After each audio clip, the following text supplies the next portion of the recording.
நாட முன்னேற்ற கட்சி தலைவருக்கு ஒரு லெட்டர் அனுப்புறேன். அதை படிக்கிறேன் நான். மாண்புமிகு கழகத்தில் அவர்களுக்கு வணக்கம். நான் 1976ஆம் ஆண்டு தொடங்கி 50 வருட காலமாக கழகத்திற்கு விசுவாசமாக இருந்தேன். முதலாக 1976இல் என்னை தொழிற்சங்கத்தில் இணைத்துக் கொண்டு தொழிலாளர்களின் பல்வேறு பிரச்சனைகளுக்காக கழகத்தின் சார்பாக முன்னின்று போராடினேன். 1994ஆம் ஆண்டு திரு வைகோ அவர்கள் பின்னால் பெருவாரியான திருப்பூர் கழக நிர்வாகிகள் சென்றபோதும் தலைவர் கலைஞர் அவர்களுக்கும் உங்களுக்கும் என்றென்றும் உறுதுணையாக இருக்க முடிவெடுத்தேன். மேலும் நகர கழக செயலாளராகவும் தொடர்ந்து பணியாற்றினேன். அதன் பின்னர் மக்களின் அன்பை பெற்று எனக்கு நகர சேர்மன், மேயர் போன்ற பொறுப்புகளை தலைவர் கலைஞர் அவர்களும் நீங்களும் அளித்தீர்கள். பின்னர் படிப்படியாக முன்னேறி மாநகர செயலாளராகவும் மாவட்ட செயலாளரும் தொடர்ந்து 2011 முதல் வரை செயல்பட்டு வருகிறேன்.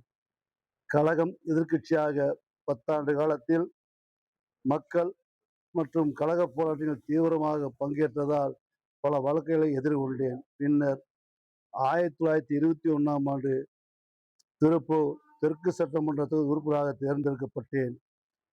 கடந்த 5 வருடமாக சட்டமன்ற உறுப்பினராக, மாவட்ட செயலராகவும் மனச்சாட்சிப்படி திறம்பட செயலாற்றினேன். இருப்பினும் 2020 தொடக்கம் முதல் மாற்றுக் கட்சியிலிருந்து வந்தவர்களுக்கு அதிகாரமிக்க பதவிகள் வழங்கப்பட்டன.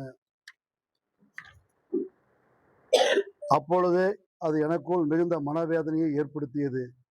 மேலும் எனக்கு ஏற்பட்ட இந்த அதிருப்தியை தெரிந்து கொண்டு 1927ஆம் ஆண்டு சட்டமன்ற தேர்தலுக்கு முன்பாக கூட பிற முக்கிய கட்சிகளிலிருந்து எனக்கு அழைப்பு விடுத்தனர்.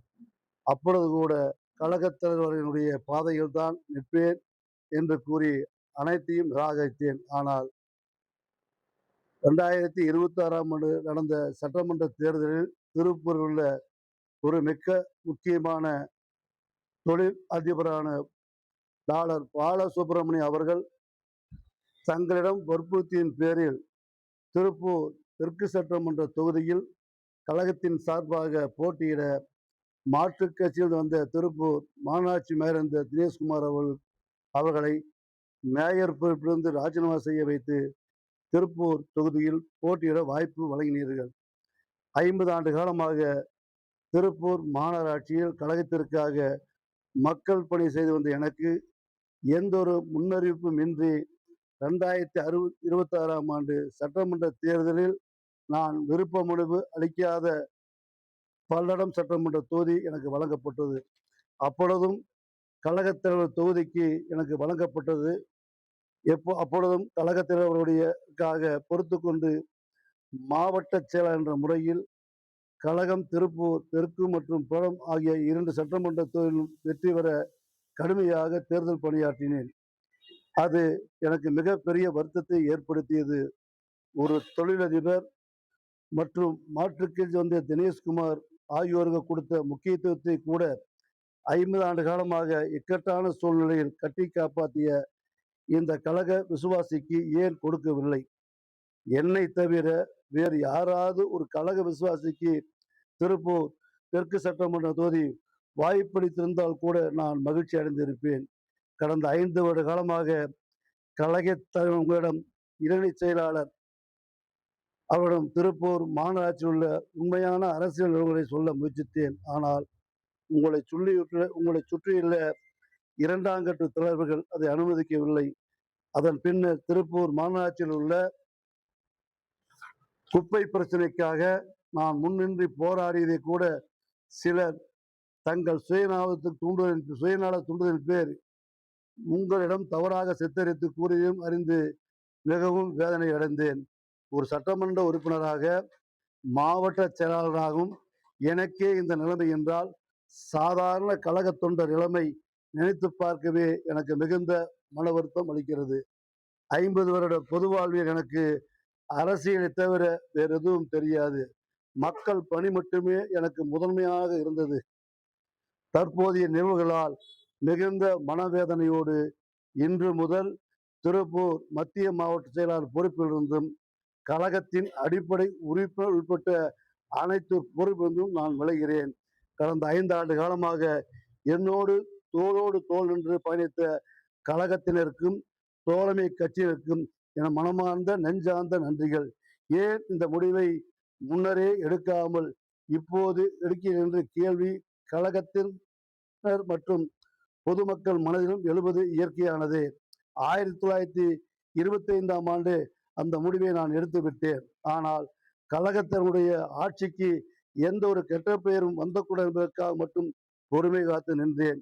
கழக விசுவாசியான நான் தற்போதுள்ள கழகத்தின் ஒட்டுமொத்த குரலாக ஒலிக்கின்றேன். இனியாவது உண்மையான தொண்டரின் கருத்துக்களுக்கு வாய்ப்பளியுங்கள். தற்போது சூழலில் வேறு எந்த கட்சிக்கும் செல்லும் எண்ணம் எனக்கு இல்லை.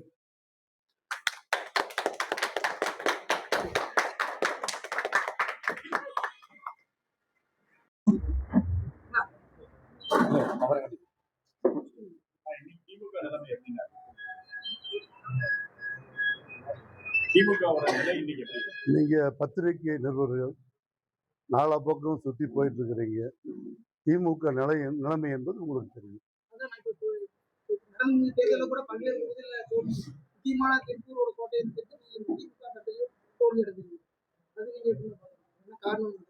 எனக்கு கொடுத்து ஜெயிச்சிருப்பேன்.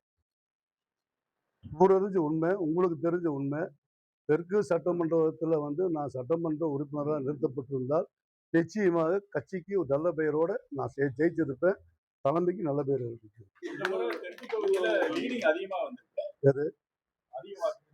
எனக்கு எங்கெங்க ஓட்டு விழுவுன்னு உங்களுக்கு பூரா தெரியும். எனக்கு எந்த தோல்வி அடைஞ்சதுனால போகல, ஒரு ஆதிக்க சக்தி பிடியிலிருந்து இந்த கட்சியை காப்பாற்று போகிறேன். தாளர் தோட்டம் பாலசுப்ரமணியம் அது இது மூலியமா தெரிவிக்கிறேன். இதுவரைக்கும் நீங்க இதுக்கு முன்னால அவர் நிறைய இன்டர்வியர் ஆகி திருப்பூருக்குள்ளே நிறைய விஷயங்கள் செஞ்சார். அதை தலைமைக்கு யார் செஞ்சாங்க?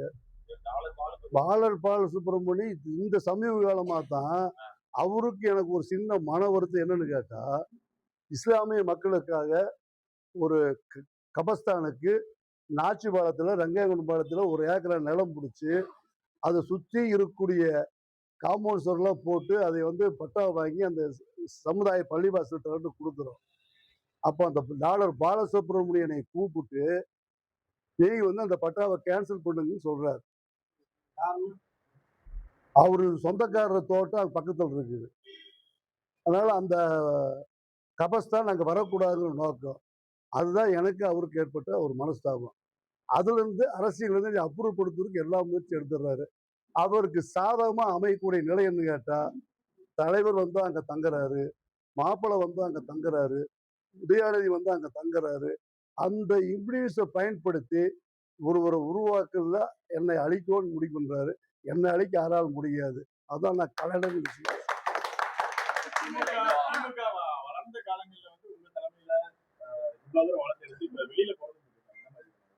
கண்ணுல தண்ணி விட்டுருவேன், இன்னும் மனமுட்டு அழுதுருவேன். இப்போ டாலர் பாலுவுக்காக தினேஷ்குமார் நிறைய இடங்கள்ல சட்டத்துக்கு மீறி செயல்பட்டு இருக்காரு. அது தலைமைக்கே தெரியுமில்ல. தெரியுமா? தெரியாம போகுது. பத்திரிகைகள் மற்றும் எல்லாம் செய்தி, உளவுத்துறை, போலீஸ் எல்லாமே இருக்கும்போது ரிப்போர்ட் போகாம இருக்குமா? அது அவங்களத்தான் கேட்கணும்.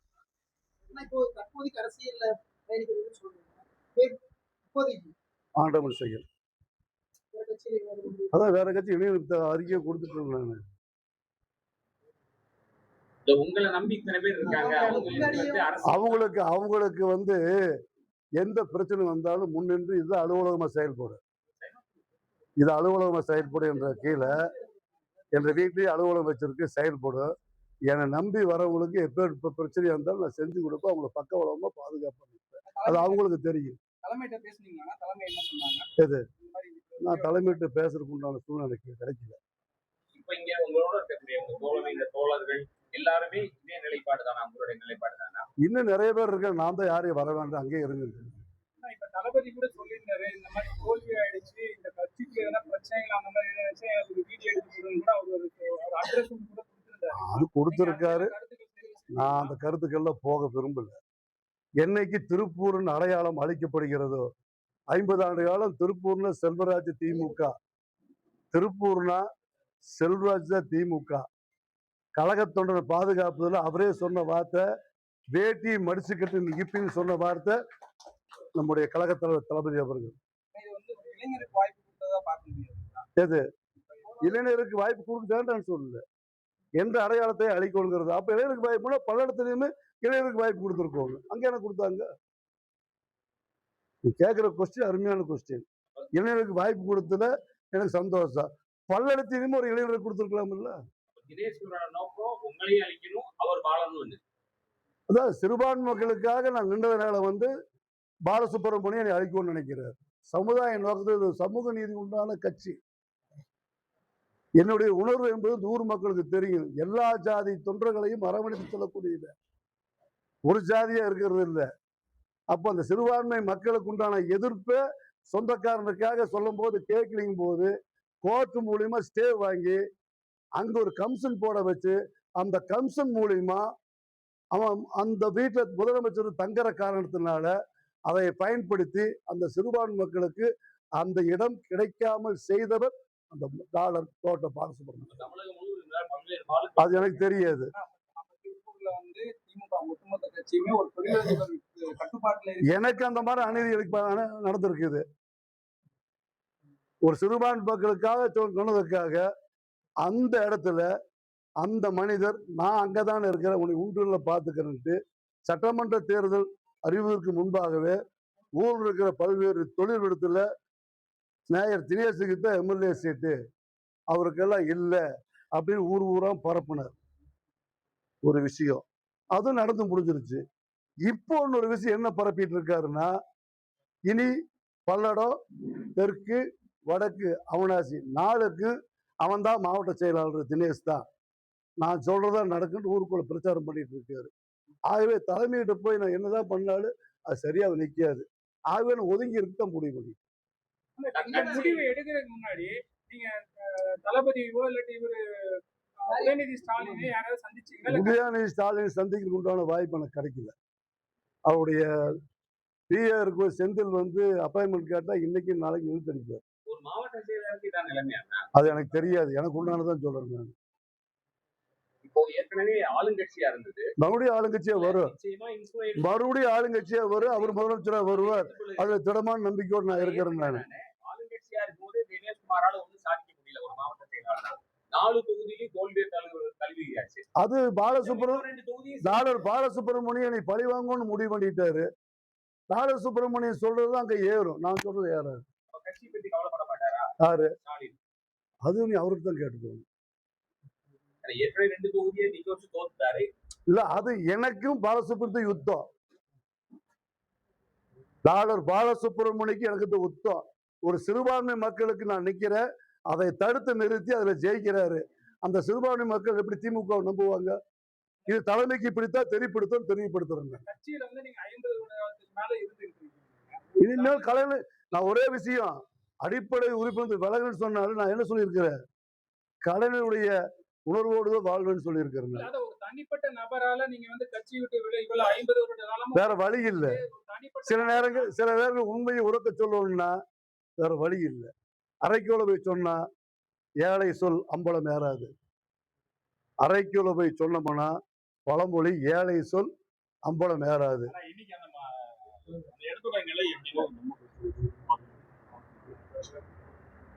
உங்களை மாதிரி அடிமட்ட தொண்டர்களுடைய குரல் வந்து அங்க தலைமைக்கு எட்டுறது இல்ல. எதிர்காலத்தில் திமுக ஆட்சிக்கு வரப்போகுது, அது எந்த விதமான மாற்றம் கிடையாது.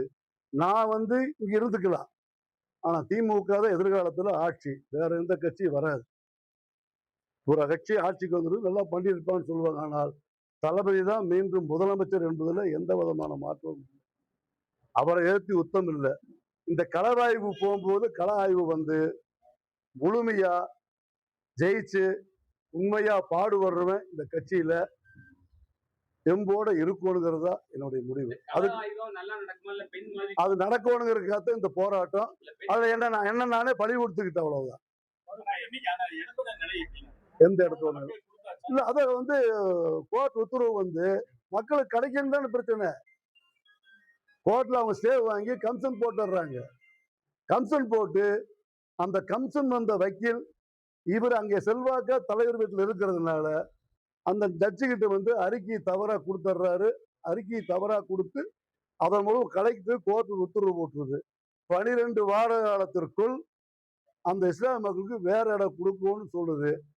முடியாது. நான் சொந்த செலவுல இருக்கிற கபஸ்தானுக்கு 1000 லோடு மண்ணு போட்டு அந்த மக்களை சரி பண்ணி வச்சிருக்கேன். மறுபடியும் தளபதி உங்ககிட்ட பேசி மறுபடியும் நீங்க வந்து பேசினாருன்னா நீங்க அது அப்ப பாத்துக்கலாங்க. அப்ப பாத்துக்கலாம். இல்ல அவர்களுடைய மனநிலையிலேயே கட்சியினுடைய நிலைப்பாட்டில் மாறுதல் வந்து தொண்டர்களுக்கு ரொம்ப சந்தோஷம். ரொம்ப சந்தோஷம். வரவேற்கிறோம். நான் பொறுப்பு கேட்டு அங்க போக மாட்டேன். சரியான நபர் நிறுத்துறாங்கன்னா அவங்களுக்காக திமுக யாராவது ஒரு நபரை சாதாரண நபர் நிறுத்தினாங்க அவங்களுக்காக உழைப்பு. அவரை தவிர்த்து சமூக பணி தொடரும். சமூக பணி தொடரு. சரியான நிலையில சரியான வேட்பாளர் தேர்வு செஞ்சாங்கன்னா நான் மாவட்ட செயலர் இல்லாம என்னை உருவாக்கிய கலைஞருக்காக என்னுடைய பணி உண்மையானவர்களுக்கு பாடுபடுது. மீண்டும் திமுக இணையில ஆனா திமுகவுக்கு வந்து நான் நினைக்கிற மாதிரி நபர்கள் உருவாக்குனாங்கன்னா அவங்களுக்கு களத்துல இருந்து ஜெயிக்கிறதுக்கு நான் போவேன்னு சொல்லணும். அப்ப மேல தலைமையில எந்த விதமான மனமாற்றம் ஏற்பட்டாலும் நீங்க மீண்டும் திமுக இல்ல உள்ள போகுது. போதும். நீங்க ஒரு கேள்வி கேட்டீங்கல்ல, இளைஞருக்கு வாய்ப்பு கொடுங்கன்ட்டு. இளைஞருக்கு வாய்ப்பு கொடுக்கட்டு சந்தோஷம். அடுத்து வர மாவட்ட செயலாளர் இதை விட இளைஞரை பார்த்து கொடுக்கட்டு. வாழ்த்துக்கள்.